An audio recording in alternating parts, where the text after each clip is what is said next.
El día domingo 15 de octubre se conocerá a esto de las 7 de la noche los resultados de las votaciones de segunda vuelta.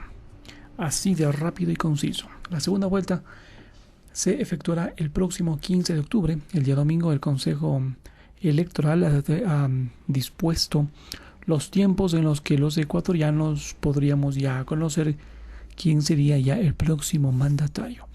A las 19 horas de este domingo, los ecuatorianos contaremos con los resultados preliminares de votaciones por la segunda vuelta electoral entre Luisa González y Danielito Noboa. El Consejo Nacional Electoral ha determinado los tiempos en los que los ecuatorianos podríamos conocer quienes ya serían el nuevo presidente de la República y vicepresidenta o viceversa.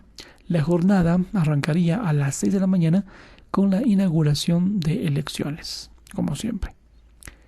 Después, a las 10 de la mañana habrá un primer reporte de los incidentes e instalación de las juntas.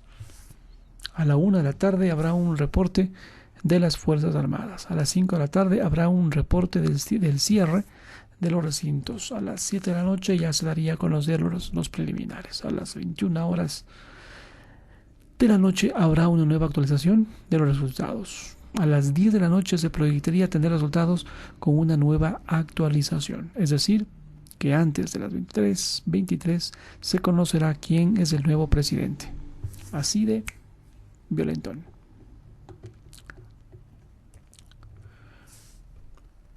Investigadores creen que las directrices sobre la inteligencia artificial desatienden los derechos de la infancia.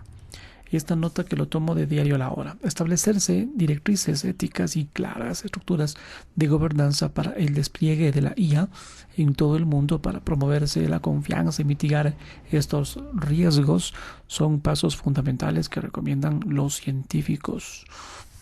Redacción Ciencia. La mayoría de las directrices mundiales sobre este uso ético que debe regir la IA, inteligencia artificial, atienden adecuadamente valores como la privacidad o la responsabilidad, pero no otros como la veracidad, la propiedad intelectual o los derechos de la infancia. A esa conclusión ha llegado un equipo de investigadores de Brasil que han realizado una revisión y un análisis minucioso de las directrices mundiales para el uso de la inteligencia artificial y que este 13 de octubre, o sea, hoy, publicarían las conclusiones de su estudio en la revista Patterns del grupo Cell. ¿Ya lo viste? Seguro que sí. Los investigadores han concluido lo siguiente, que la mayoría de las directrices describen principios y valores éticos de forma genérica. Así es. Pero sin proponer métodos prácticos para aplicarlos y sin impulsar una regulación jurídicamente vinculante. A partir de ahí, el investigador James William Santos, de la Pontificia Universidad Católica de Río Grande del Sur de Brasil, ha corroborado en establecer unas directrices éticas claras y una estructura de gobernanza para el despliegue de la IA en todo el mundo. Debe ser el primer paso para promover la confianza, mitigar sus riesgos y para garantizarse que sus beneficios se distribuyan de una forma equitativa. El autor principal de este trabajo es el profesor Nicolás Klug Correa, de la Pontificia Universidad Católica de Río Grande do Sul y la Universidad de Bonn. Se ha observado que los trabajos anteriores sobre esta misma materia se centraban predominantemente en unos documentos norteamericanos y europeos, lo que esto impulsaría a investigadores a incidir en la perspectiva de regiones como Asia, América Latina y África. Se han hecho una revisión de directrices políticas y éticas sobre la IA que se habían publicado entre 2014 y 2022 y además han identificado 200 documentos relacionados con la ética y la gobernanza de la IA procedentes de 37 países, escritos o traducidos a 5 idiomas, en inglés, portugués, francés, alemán y español, y que además incluían unas recomendaciones, guías prácticas, marcos políticos o códigos de conducta. Se ha descubierto que los principios más comunes en estos textos son la transparencia, la seguridad, la justicia, la privacidad o la responsabilidad.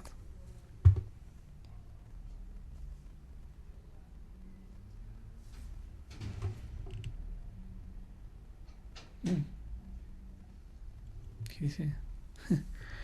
Y los menos comunes son los derechos laborales, la veracidad, la propiedad intelectual y los derechos de los niños y los adolescentes.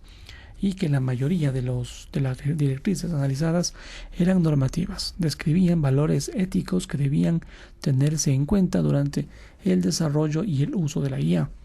Pero solamente 2% recomendaba métodos prácticos para aplicarse la ética de la IA y solamente el 4.5% proponía formas jurídicamente vinculantes de regulación de la inteligencia artificial. Los investigadores también identificaron una disparidad de género en cuanto a la autoría y aunque en el 66% de los documentos no contenían información sobre la autoría, entre los autores del resto de textos habría más nombres masculinos que femeninos, 549 frente a 281. Vaya, geográficamente la mayoría de las directrices procedían de países de Europa Occidental y Norteamérica, y menos del 4.5% originarios de Sudamérica, África y Oceanía, según han plasmado los investigadores en esta misma publicación. Algunos de estos desequilibrios se pueden deber a limitaciones lingüísticas y de acceso público, pero también que muchas partes del mundo estarían como infrarrepresentadas en el discurso global sobre la ética de la inteligencia artificial. Y en este sentido, los investigadores han subrayado la importancia de incorporar más voces y más regiones al debate sobre la aplicación ética de la inteligencia artificial y de tender un poco un puente entre los principios abstractos de la ética y el desarrollo práctico de sistemas y de aplicaciones basadas en la IA. El presidente de la Corte IDH advierte que derechos humanos de la región estarían en situación complicada. ¿Por qué? El deterioro de algunos sistemas democráticos y las afectaciones a la independencia judicial, la libertad de expresión e incluso los efectos de la crisis climática en la región son temas de preocupación para la Corte. Bogotá. El presidente de la Corte Interamericana de los Derechos Humanos, Corte IDH, César Pérez Manrique, dice lo siguiente, que los derechos humanos no son de izquierda, tampoco de derecha. El tiempo que aseguró que en la región hay situaciones complicadas en este aspecto y que lo que pretende este tribunal es contribuir a la paz interna de los países. La Corte IDH, que hace parte de este sistema interamericano de los derechos humanos, manifiesta que sesionó en Bogotá por invitación del gobierno colombiano hasta este 13 de octubre, o sea, hoy del 2023, y abordó en audiencias públicas casos en los que se discutía la eventual responsabilidad internacional de Chile, Guatemala y Brasil por supuestas violaciones de los derechos fundamentales de esos estados contra civiles. Los derechos humanos de la región están en una situación en algunos aspectos complicado. Entre otros aspectos vemos que hay reacciones que permiten verificar que algunos niveles de respeto de derechos están mejorando. Asegura que esto el presidente del organismo regional que hago mención. La razón de ser de esto es que en más de 40 años de existencia, según explica Pérez, la función esencial de la Corte es juzgar casos en los cuales se denuncia a un Estado por eventuales incumplimientos a derechos recogidos de la Convención Americana sobre Derechos Humanos, aunque también tiene otras competencias que la expresa a través de opiniones consultivas y de dictar medidas provisionales. explica lo siguiente, que se ha manifestado nuestra preocupación por algunos aspectos que tienen que ver con el deterioro de algunos sistemas democráticos con afectaciones en algunos casos de independencia judicial y a la libertad de expresión. Eso a partir de elementos puntuales de que la Corte ve a través de sus casos. Explica. En ese sentido dice que el Tribunal Internacional de ha revisado casos que tienen que ver con derechos civiles y libertad de expresión, independencia judicial y otros vínculos o vinculados con el derecho de igualdad. Sobre este último tema remarca lo siguiente, que siguen existiéndose conductas discriminatorias contra personas en función de su pensamiento político, de su condición sexual, su pertenencia étnica, de su edad o de su género. Entonces, se ha visto que hay procesos discriminatorios que lamentablemente siguen apareciéndose por ahí. En cuanto a la crisis climática en un mundo cambiante, manifiesta Pérez, también aparecen nuevas problemáticas que se estarían vinculándose a los derechos económicos, sociales, culturales y ambientales que tienen que ver también con asuntos vinculados con la igualdad, la pobreza, el acceso a la salud, el trabajo y que por sus persistencias siguen sin resolverse pese al paso del tiempo. Encontrarnos que esas causas, las que originan la vulneración de los derechos, siguen manteniéndose a lo largo del tiempo y que todavía es posible adoptar medidas, sobre todo de no restitución, para que los estados adopten decisiones que permitan de alguna forma intentar evitar que la violación del derecho se mantenga. Puntualiza. Ahora, otro punto de atención mundial es toda la preocupación sobre medio ambiente y efectos del cambio climático. Por ello dice que la Corte está trabajando en una opinión consultiva en la que se analiza la situación del cambio climático y de qué manera afecta a esta región, zona en la que las desigualdades son mayores. Lo que se busca es construir una serie como de recomendaciones de cuál debería ser una línea coherente en cuanto a preservar a la región y a nuestra ciudadanía de la mejor manera contra los efectos negativos del cambio climático. Pérez Manrique recordó además que la región es un poco vulnerable, bastante diría, al cambio climático, a la deforestación que sin duda afecta a la gente y sus derechos fundamentales, porque lo que más lo sufren son los menos favorecidos. En cuanto a ideología de derecha ni de izquierda, la Corte IDH ha sido señalada por algunos sectores de ser parcializada e incluso de tener una postura que favorezca a la izquierda, a lo que Pérez señala que no hay nada de eso. Los derechos humanos no les pertenecen a nadie, a ningún sector político, ni tampoco sector social. No son de izquierda ni de derecha, son más bien de los de cada uno de nosotros, puntualiza. Son de cada uno de nosotros. El presidente del tribunal explica que los derechos humanos están fundados en la dignidad humana, y la dignidad humana es algo que nace con la propia persona y nos une a todos como integrantes de una misma categoría de seres que somos los seres humanos. Pérez Manrique, que termina su periodo como presidente de la Corte IDH al final de este año, espera que se le recuerde como la persona que trabaja para abrir la entidad a las personas y que como cabeza de esta luchó por los derechos civiles y políticos. Bueno, la independencia judicial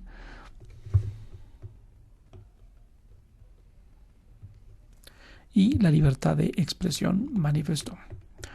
Casi 180,000 ecuatorianos en España podrían votar presencialmente en la segunda vuelta. 180,000 casi. En España se abrirán sus puertas 19 recintos electorales. La votación será presencial, así serán los detalles. Casi 180,000 ecuatorianos en España representados por 179.137 según el Consejo Nacional Electoral, están inscritos para votar de manera presencial el próximo domingo en la segunda vuelta de las elecciones para elegir al sucesor del actual presidente, tras los errores que se han presentado el sufragio telemático el pasado 20 de agosto. Ellos también elegirán quién sería su próximo mandatario, entre Luisa, candidata por el movimiento Revolución Ciudadana, y el empresario Daniel Noboa por Alianza Democrática Nacional Listas 435, Ecuador Unido y Alianza País Mover.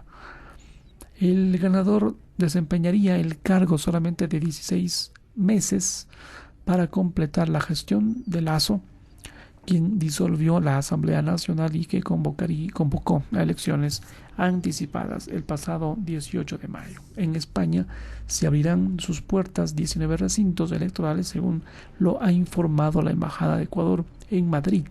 Los principales estarían en Madrid y Barcelona, pero también se instalarían mesas para las votaciones en Toledo, Terrassa, Navarra, Murcia, Jumilla y Yesia, Lorca, Cartagena, Valencia, Alicante, Málaga, Sevilla, Córdoba, Almería, Granada, Marbella, Huelva, Vera y Palma de Mallorca.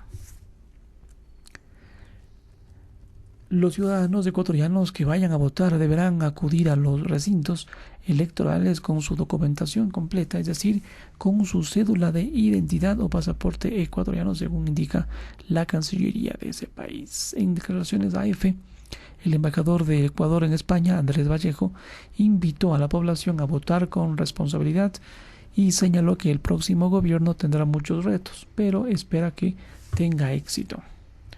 Además de elegir a su próximo presidente, los ecuatorianos deberán volver a elegir asambleístas nacionales y en el exterior, tras la resolución del Consejo Nacional Electoral, en donde llama a repetir elecciones debido a las denuncias por problemas en el voto electrónico en la pasada convocatoria. Así la situación. El Banco Mundial respondería a los retos globales de forma agresiva, simultánea e integral. Aquí en este minuto 17 contar que los desafíos como el cambio climático, la inseguridad alimentaria, ajustes de préstamos, educación y pobreza se analizaron en la Asamblea Anual del Fondo Monetario y el Banco Mundial en Marrakech, Marruecos. El presidente del Banco Mundial, Ajay Banga, ha defendido este 13 de octubre, viernes, que las instituciones financieras internacionales tienen que responder a los retos globales como el cambio climático o la inseguridad alimentaria de forma agresiva, simultánea e integral. Manifiesta que no podemos ayudar a los agricultores a aumentar el rendimiento de sus cultivos con técnicas no diseñadas para sequías largas. Solo con recursos, ha dicho Banga durante su intervención en el pleno de la Asamblea Anual del Fondo Monetario Internacional y el Banco Mundial de Marrakech.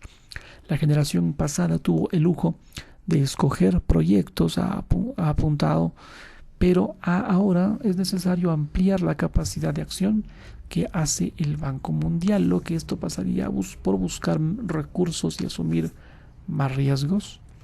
Esto exige también una nueva forma de trabajar, buscando un mayor impacto en el desarrollo al tiempo que se buscan recursos adicionales, como ya se está haciendo con el ajuste de los préstamos con respecto al capital o al trabajo con otros bancos multilaterales. Asimismo, hay que analizar nuevas ideas, como explorar vencimientos más largos para la deuda de 35 a 40 años, reducir los tipos de interés o aumentar el financiamiento concesional. Se ha apostado además por simplificar y agilizar los proyectos, porque si el desarrollo se retrasa, se niega un año sin educación, reduce el ingreso futuro de una persona en un 10% anual. Así ha puesto como ejemplo. Bueno, vivimos un momento de gran incertidumbre, eso sí, en el que el mundo afronta retos como por ejemplo la pobreza o la crisis climática, y con muchos conflictos en el frente que estarían reduciéndose el crecimiento. Con cada punto que se pierde de crecimiento, 100 millones de personas caen en la pobreza. Esto lo ha advertido. El crecimiento además estaría distanciándose el norte global del sur global, lo que esto alimentaría la desconfianza, y no se podría derrotar la pobreza con la mitad de la población relegada al margen. En los próximos 10 años, 1.100 millones de jóvenes del sur global alcanzarán la edad de trabajar y solamente se van a crear 325 millones de empleos.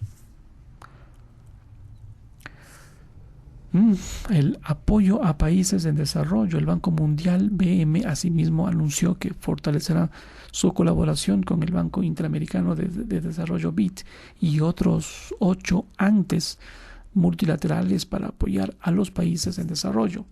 Trabajando juntos por una causa común, podemos aportar más experiencia, conocimiento y sobre todo más financiamiento a los enormes desafíos que afronta el mundo hoy, así dijo Banga.